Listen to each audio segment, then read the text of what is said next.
We are a nation divided. Turn on the TV or hop online, and it doesn't take long to see evidence of our polarized mentalities. We disagree on race and religion, on science and social issues, but we don't just disagree. We're baffled by each other's views, and we have no idea how to get through to one another. Partisan bickering has created a gridlocked government that struggles to get even widely supported things done. Important scientific research is being stalled by competing groups' agendas. Culture wars are fracturing our families and tearing our communities apart. It's like we live on different planets, my friend Ryan said to me the other day. He was talking about a rift between him and members of his family.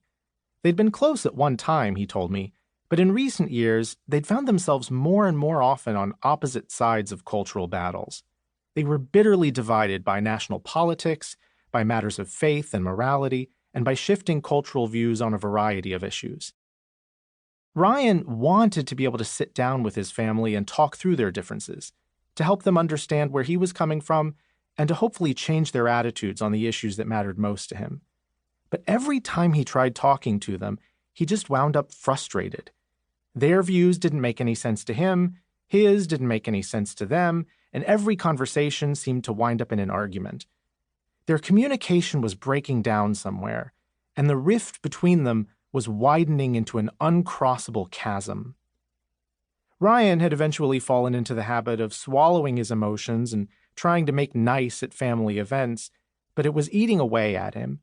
He couldn't help wondering what could have happened to cause the people he loved to be so stubborn and to see the world so differently.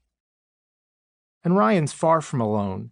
I've spent 20 years focusing on divisive issues in our society, and in that time, I've met thousands of people just like him, people whose families, churches, communities, and workplaces are being torn apart by controversy and conflict, each side baffled by the other, each pointing to different facts and making different assumptions.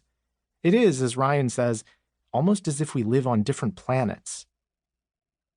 Competing ideas have always been part of the American way of life. Our political system is built on contests between differing ideas, and our Constitution reflects the hard-fought compromises of founders who did not see eye to eye on everything. But those compromises wouldn't have happened without communication across lines of disagreement, and our political marketplace of ideas begins to fall apart if we're hearing completely different versions of the truth from completely different sources. For this American experiment to function, we have to be able to talk to one another. But our attempts to communicate are failing, and nowhere is this more obvious than in the current state of American politics. Since 1994, the Pew Research Center has studied America's political polarization, and in that time, the value divide between Republicans and Democrats has only grown larger.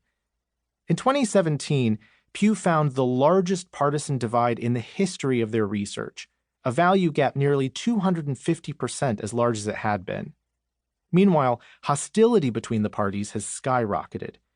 Fewer of us are moderate than ever before, and as we drift toward the left or the right, most of us who identify as either Democrats or Republicans report that we have just a few or no close friends in the opposing party.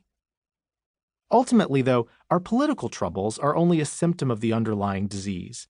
An us versus them mentality is taking over our public and private lives. Increasingly, we take our disagreements not to the people we disagree with, but to our own echo chambers, spaces where we can talk about rather than to the other side, where like-minded people echo our own beliefs right back to us. Our opponents, too, are stuck in their own echo chambers, having their beliefs reinforced by people on their side, rather than being encouraged to consider what we have to say. That's a problem, because some of our biggest challenges as human beings require working together.